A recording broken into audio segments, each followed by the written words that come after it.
জীবনে এমন কিছু কাজ রয়েছে যা আমাদের কখনোই করা উচিত নয়, যেমন আশা করা। যদি আপনি আশা করেন আর আপনার আশা পূর্ণ না হয়, আপনি খুবই কষ্ট পাবেন। এবার আপনি যদি প্রতীক্ষা করেন, করতেই থাকেন, আর সেই ব্যক্তি যদি না আসে, তাহলেও খুব কষ্ট পাবেন। আর হলো তুলনা। আপনি যদি তুলনা করতে যান, তাহলে এটাই ভাববেন যে হয় আমি বা অন্য কোনো ব্যক্তি, এই দুজনের মধ্যে কোনো এক ব্যক্তি নিকৃষ্ট। আর এই ভাবনাটাই হলো অনুচিত।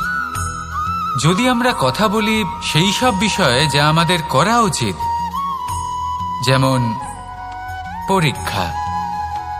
এই পরীক্ষা সবসময় আমাদের আরো সফল করে তোলে, আরো শ্রেষ্ঠ করে তোলে, আরো উৎকৃষ্ট করে তোলে।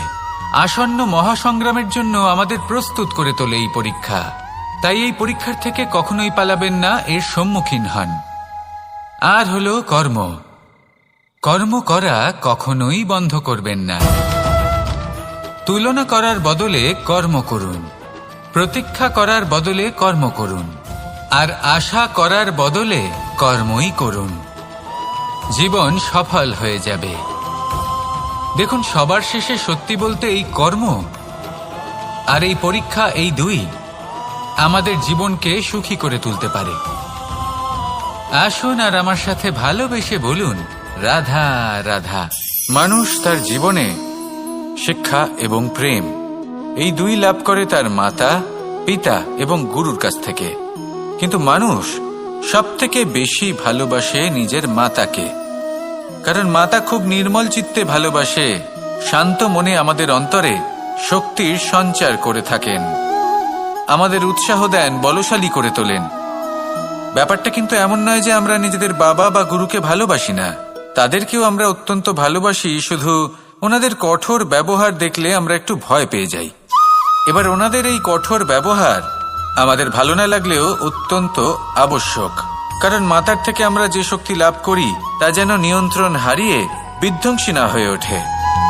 আমরা যেন কোনো কুপথে না চলে যাই, আমরা কখনো যেন দোষ না করে ফেলি। শুধু সেই জন্য পিতা এবং গুরু একটু কঠোর হয়ে ওঠেন, এবং ওনাদের এই কঠোর আচরণ ভবিষ্যতে গিয়ে আমরা অবশ্যই বুঝতে পারি। জীবনে কিছু বছর আমরা এগিয়ে যাই আর তারপর আমরা বুঝতে পারি যে বাবা এবং গুরু আমাদের যথেষ্ট ভালোবাসতেন, কিন্তু ওনাদের ভালোবাসার বহিঃপ্রকাশ আলাদা। প্রয়োজনীয় হলো এটা দেখার, এটা বোঝার যে শুরু থেকে আমাদের প্রতি ওনাদের আচরণ কেমন ছিল। ওনাদের কঠোর হওয়ার পেছনে ওনাদের ভালোবাসাটা বোঝার চেষ্টা করুন, ওনাদের চিন্তাটা বোঝার চেষ্টা করুন, ওনাদের পথপ্রদর্শনের আড়ালে আপনার ভবিষ্যতের জন্য যে পরিকল্পনা ওনারা করেছেন সেটা বোঝার চেষ্টা করুন। তখন আপনারা বুঝতে পারবেন ওনাদের ভালোবাসাকে। আপনার মনের মধ্যে আপনা থেকেই ওনাদের প্রতি সম্মান জেগে উঠবে। নিজের পিতা এবং নিজের গুরু এই দুজনের প্রতি কৃতজ্ঞতা প্রকাশ করুন আর আমার সাথে ভালোবেসে বলুন, রাধা রাধা। আমি অনেক সংখ্যক মানুষকে দেখেছি, তাদের কাছে অত্যাধিক জ্ঞান আছে, শিল্প আছে, ধন আছে, কীর্তি আছে, কিন্তু তারা এই সব কিছু নিজেদের কাছেই রাখেন, এই সমাজে বিতরণ করেন না। কারণ হলো ভয়। ওনাদের মনে হয় যে যদি আমি এই সব কিছু সমাজে বিতরণ করি, তাহলে সমাজ আমার শিল্প হোক, ধন হোক, জ্ঞান হোক, কীর্তি হোক, সবকিছু চুরি করে নিয়ে যাবে, আর তার বদলে আমি কিছুই পাবো না। এটা কিন্তু সত্য নয়। সত্য হলো এটাই যে যদি আপনি নিজেকে এই সংসারের প্রতি সমর্পিত করেন, তাহলে এই সংসার আপনার প্রতিও সমর্পিত থাকবে। আপনি শুধু ধন, জ্ঞান, কীর্তি, সম্মান পাবেন তাই নয়, বরং এই সমাজ আপনাকে নিজের চোখে হারাবে, মনের মধ্যে স্থান দেবে।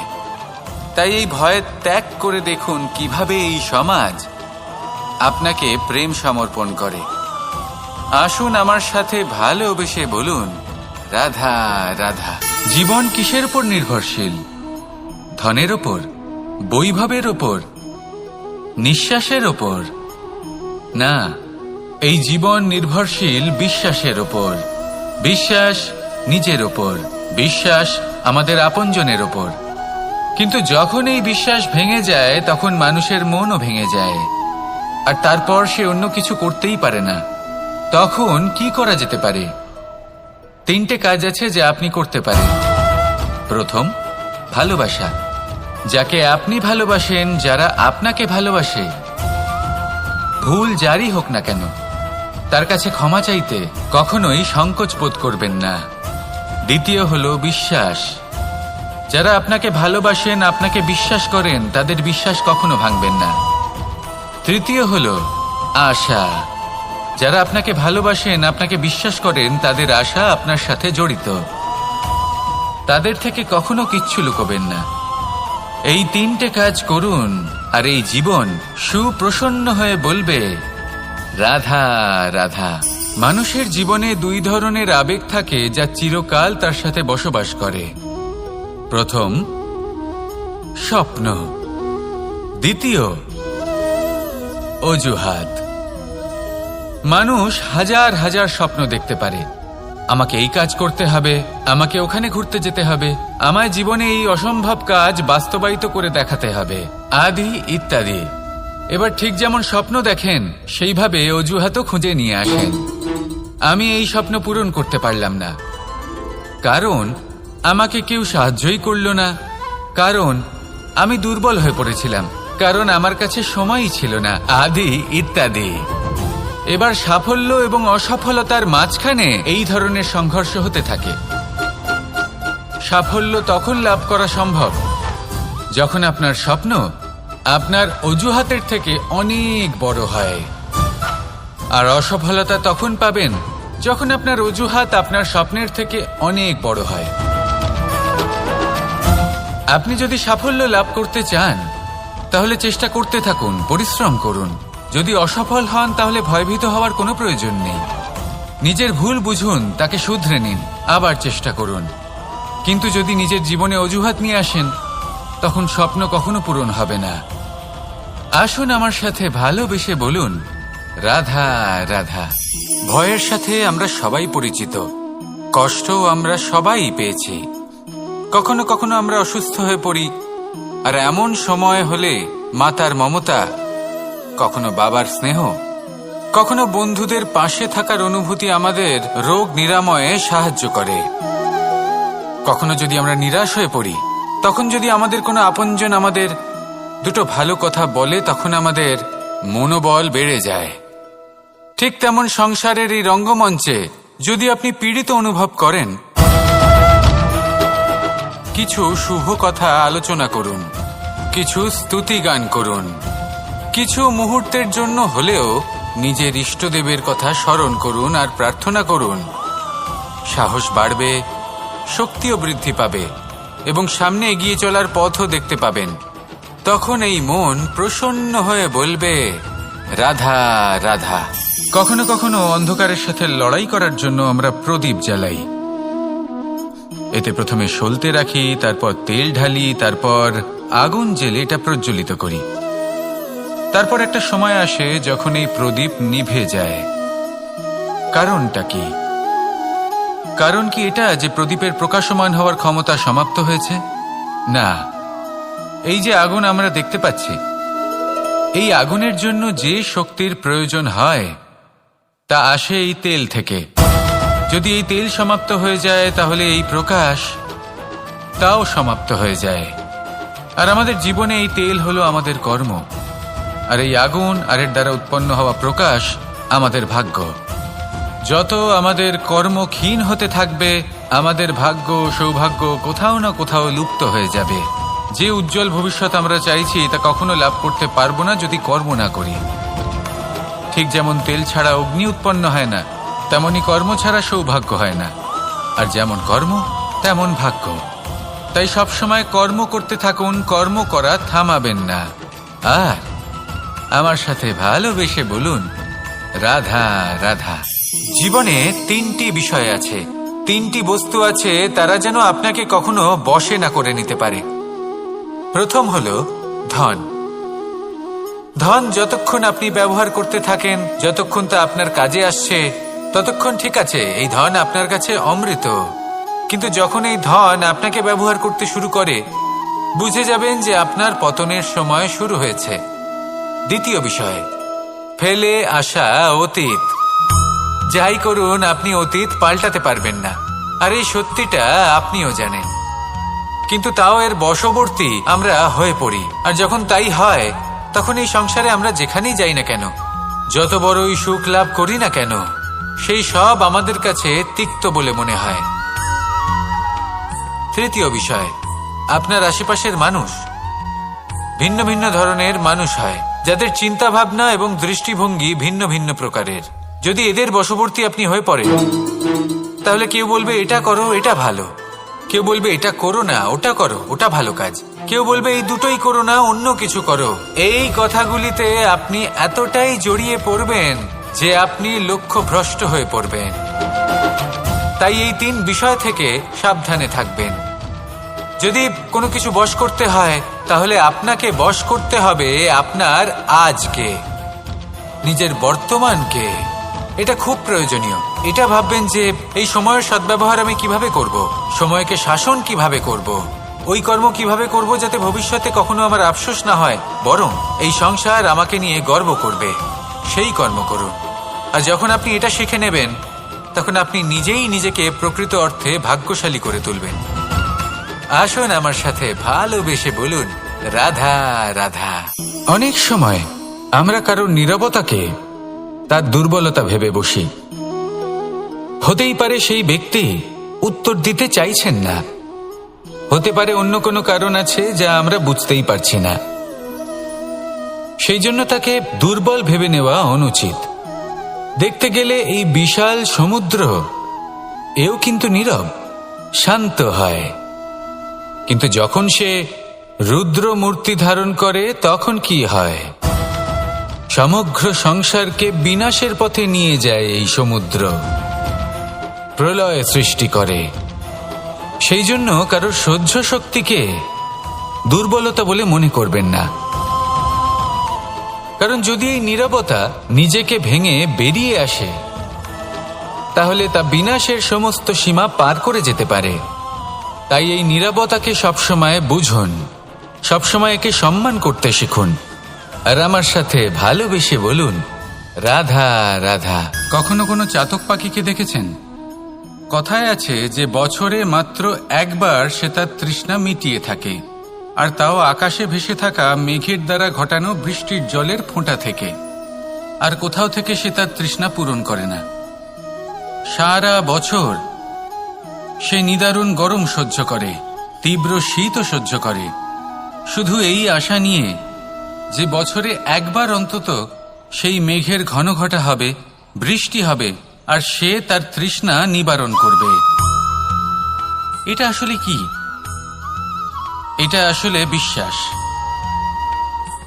সেই বিশ্বাস যে বছরে একবার সেই মেঘ আসবে তৃষ্ণা নিবারণ করতে।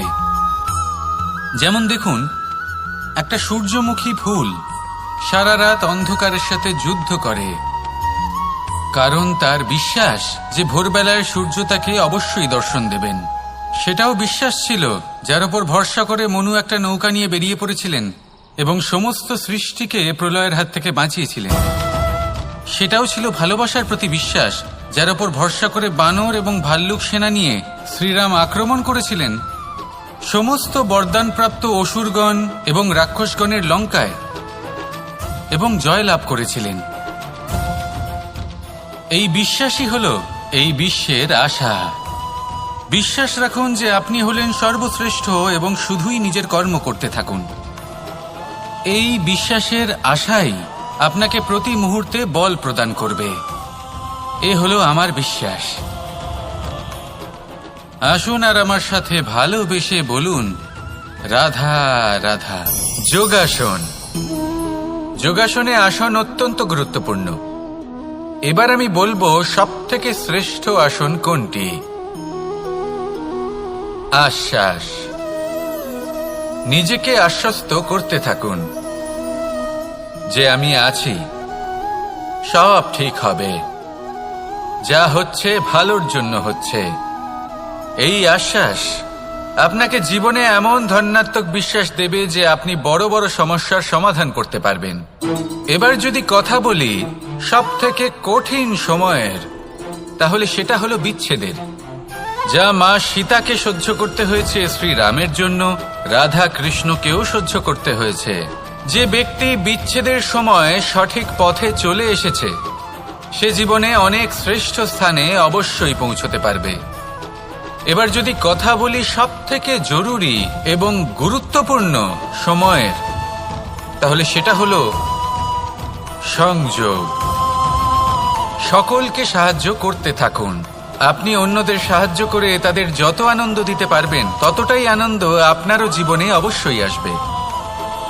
আসুন আর আমার সাথে ভালোবেসে বলুন, রাধা রাধা।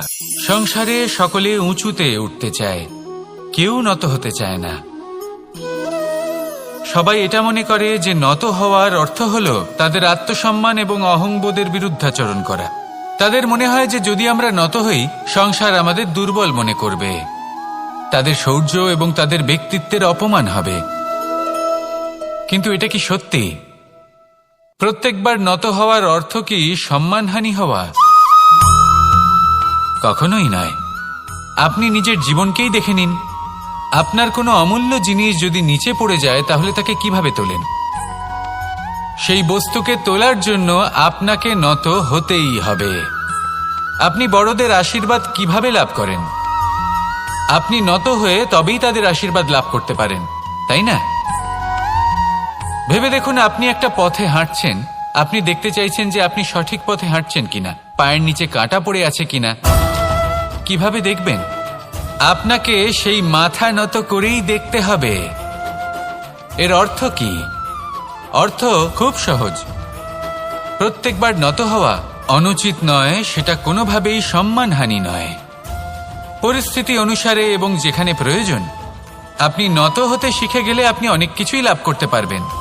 জ্ঞান, মান, গুণ, বিশ্বাস। সেই জন্য প্রয়োজন এবং পরিস্থিতি অনুসারে নত হতে শিখুন। এতে অনুচিত কিছুই নেই। আত্মসম্মান থাকা অত্যন্ত প্রয়োজনীয়, কিন্তু তা যেন কখনো অহংকারে পরিণত না হয়। এই বিষয়ে অবশ্যই নজর রাখবেন এবং আমার সাথে ভালোবেসে বলবেন, রাধা রাধা। আমাদের জীবনে অনেক ধরনের ব্যক্তি এসে থাকেন। কেউ কেউ আমাদের সাথে থেকে যান, কেউ আমাদের থেকে দূরে চলে যান। কেউ ভালো মানুষ হন, কেউ খারাপ মানুষ। কিন্তু আমরা সবসময় সেই সময়টাকে নিয়ে দুঃখ প্রকাশ করি যখন আমাদের জীবনে কোনো খারাপ ব্যক্তি প্রবেশ করেন। তারা আমাদের খারাপ অনুভূতি দেন, দুঃখ দেন, কষ্ট দেন। আমরা সবাই তাকে ভালো মন্দ কথা বলি। কিন্তু কেন? এমন বিভিন্ন ধরনের মানুষ, খারাপ মানুষ, ভালো মানুষ, সবার জীবনেই আসেন এবং সকলকেই একটা অমূল্য শিক্ষা দান করে যান। এবার আপনি নিজেই ভেবে দেখুন, জীবনে যখন প্রথমবার আপনি আগুন স্পর্শ করেছিলেন, তখন আপনি একটা শিক্ষা লাভ করেছিলেন যে আমাকে আগুনের থেকে একটু দূরে থাকতে হবে। তারপর আস্তে আস্তে আপনি শিখলেন যে কিভাবে এই আগুনকে নিয়ন্ত্রণে রাখতে হবে।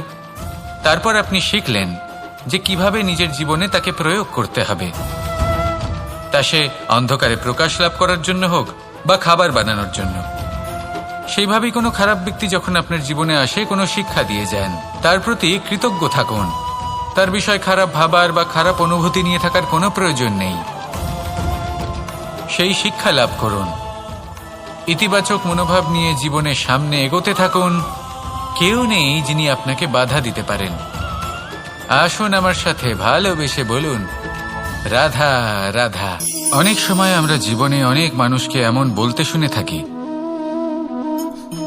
যে আমি অসফল হয়েছি কারণ আমার সময় ভালো যাচ্ছিল না। আমি এই জিনিসটা লাভ করতে চাইছিলাম কিন্তু করতে পারলাম না কারণ আমার সময়টা ভালো যাচ্ছিল না। আমি আমার জীবনে ওই মহান কাজটা করতে চাইছিলাম কিন্তু করতে পারলাম না। কেন? কারণ আমার সময়টা ভালো যাচ্ছিল না। কিন্তু যে মুহূর্তে ভালো সময় আমার জীবনে আসবে, আমি সব কিছু প্রাপ্ত করব। এমন প্রায় প্রত্যেকেই বলেন। আসুন একটা কথা বোঝা যাক। একজন মালিকে দেখুন, সে প্রত্যেক দিন গাছের সেবা করে, তাকে জল দেয়, তার যত্ন আত্তি করে। কেন? প্রত্যেক দিন সেই গাছ ফল দেয় না। সঠিক সময় এলে তবেই সেই গাছ ফল দেয়, কিন্তু প্রত্যেক দিন মালি তার সেবা করে, তাকে যত্ন করে। শুধুমাত্র তখন করে না যখন সেই গাছ ফল দিতে সক্ষম। আর যদি মালি গাছের যত্ন প্রতিদিন না করে তাহলে হয়তো সেই গাছ ফল দিতেই পারবে না। এটাই হলো আমাদের জন্য একটা শিক্ষা। যখন সময় আমাদের জন্য অপেক্ষা করে না, তখন আপনি সময়ের জন্য কেন অপেক্ষা করছেন? ভালো সময়ের জন্য অপেক্ষা করবেন না। ভালো এবং শুভ কর্ম দ্বারা ভালো সময়কে নিজের কাছে টেনে আনুন। নিরন্তর কর্ম করুন, পরিশ্রম করতে থাকুন। শুভ সময় আপনা থেকেই আপনার কাছে আসবে। আসুন আমার সাথে ভালোবেসে বলুন, রাধা রাধা।